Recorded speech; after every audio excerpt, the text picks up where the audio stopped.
Can have more questions. So it's pleasure to invite Simar from PGI Chandigarh, young dynamic guy who's working both in surgical and medical retina. So today he's going to tell us about the electro-oculogram. Thank you. Thank you so much, ma'am. And thank you, Dr. Purna, for the opportunity here. So I'll be talking about electro-oculogram technique and applications. So we just heard about all the tests that electrophysiology gives us and what all they can test. The whole of the visual pathway can be tested by this.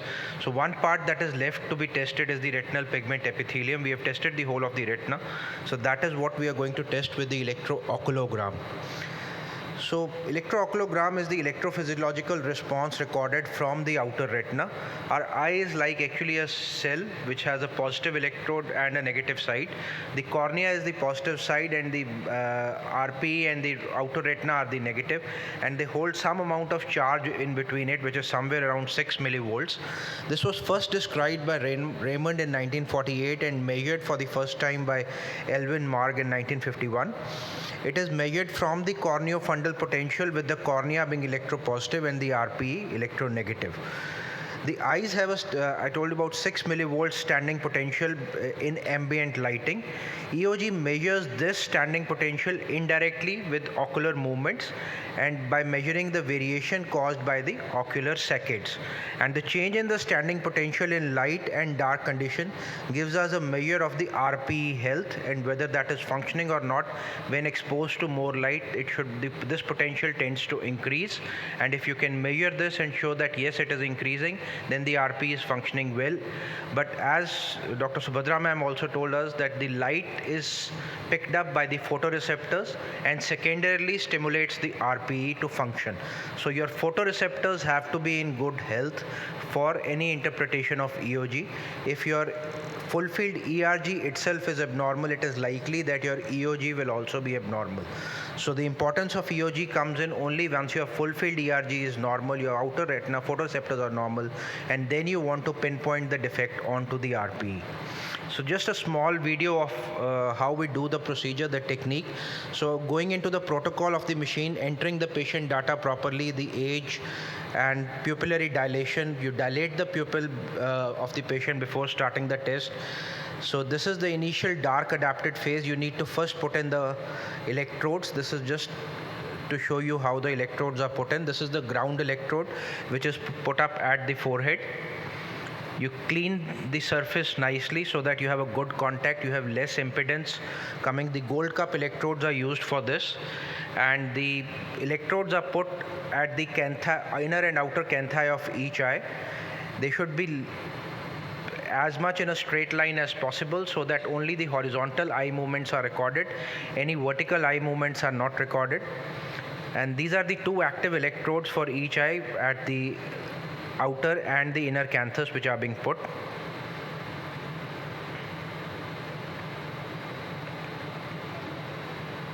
So once you have put this for both the eyes, you just tape it up and you check your impedance should be below 5 ohms. And once you are done, then you switch off the lights and start with the dark adapted phase of the ERG, of the EOG. There are two targets which are 30 degrees apart, 15 degrees on either side of the central fixation. Sorry, the video is stopped. The PowerPoint's restarting. Can you go to the video slide?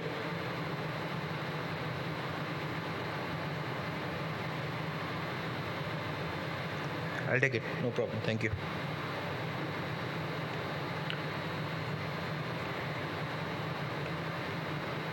So you go to the dark adapted phase, which is for 15 minutes, where there are two targets which are 30 degrees apart, 15 degrees on either side of the central fixation, and I'll just come and show you those.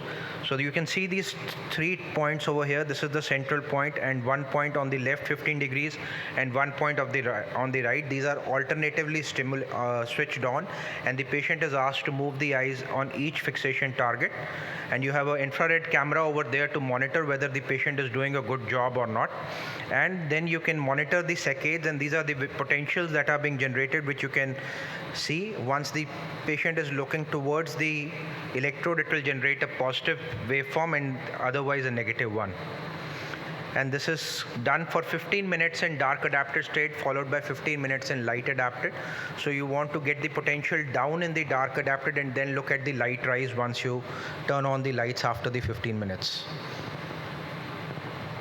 So in interpretation, you first need to confirm the demographic details, look at the saccadic records, manually adjust or eliminate any improper saccades. As you can see here, there are some blink artifacts that are coming onto the saccades. So the machine has actually marked them at the top of that, so the potential will rise. So you need to manually get it down to where the actual potential will be so that your averages are not disturbed by these artifacts. Improper recording may be seen, just talked by Dr. Subhadra, poor fixation if the patient has. There is some ocular motility restriction, the patient has nystagmus, the patient has photophobia. We have patients, once the light is turned on, they just cannot fixate on those targets. The patient has a poor attention span, so the technician doing the EOG has to be persistent, has to keep encouraging the patient to stay awake and to look at those targets. And patient fatigue, because it takes almost 45 minutes to do this test, so there can be patient fatigue that sets in. And on interpretation, the most important thing that we are looking at is the light peak and the light peak to dark trough ratio, which was previously known as the Ardens ratio, but ICEV now recommends to be called as the light peak to dark trough for standardization. Normal light peak to dark trough ratio can be anything between 1.7 to 4.3. The dark trough usually comes between 10 to 15 minutes out of the 15 minutes of dark adaptation, and the light peak comes between 7 to 12 minutes. So this is also important to be noted. So I'll just show 3 illustrative cases where we can see the utility of this. So this is an 8-year-old girl, came with complaints of low vision which were detected during school screening. She was 6'9" in both the eyes. You can see this kind of some serious detachment at the posterior pole in both the eyes, and this kind of yellowish deposit. It looks like typically best to us, and you can see the autofluorescence, which is a hyperautofluorescent, and you can see those kind of shaggy photoreceptors and vitelliform-like deposits on the OCT as well. So to confirm this, whether this is actually best or not, you first do the full field ERG. You see a very normal full field ERG in the dark adapted as well as the light adapted state. But once you do the EOG, you see there is no proper light rise that is coming, Ardens ratio of about 1.2. So this kind of gives you an indication towards Best disease, and genetics helps you prove it, a BEST1 mutation autosomal dominant heterozygous form. The second case is a 21-year-old girl who again came with complaints of low vision from silk. She was 618 OU. You can see in both the eyes, you can see this kind of yellowish deposits, but they are kind of more widespread now, and autofluorescence gives you a better idea of that. You can see they are present nasally, superior, inferior, everywhere. And the OCT again shows kind of subretinal fluid, some schisis spaces, and along with these shaggy photoreceptors that are present outside. So this looks like a vitelliform disorder, but not exactly the age group and the vision of BEST. So once you look at the full field ERG here, the waveforms are all present, but they are slightly reduced because this disorder is a little more widespread than what BEST was. And the EOG again does not show a proper light rise in this patient. So this is a case of autosomal recessive bestrophenopathy, again caused by the BEST1 gene, but inherited in autosomal recessive homozygous pattern.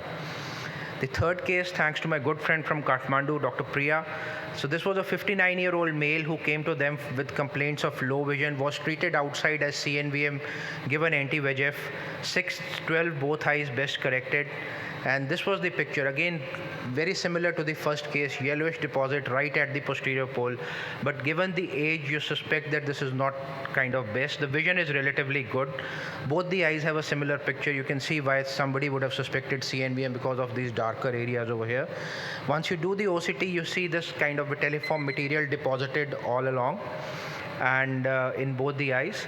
The OCT angio does not show you any membrane, and once you do the EOG, you can see a very normal light rise that is coming once the lights are turned on, with a good Ardens ratio of 2.2 in both the eyes.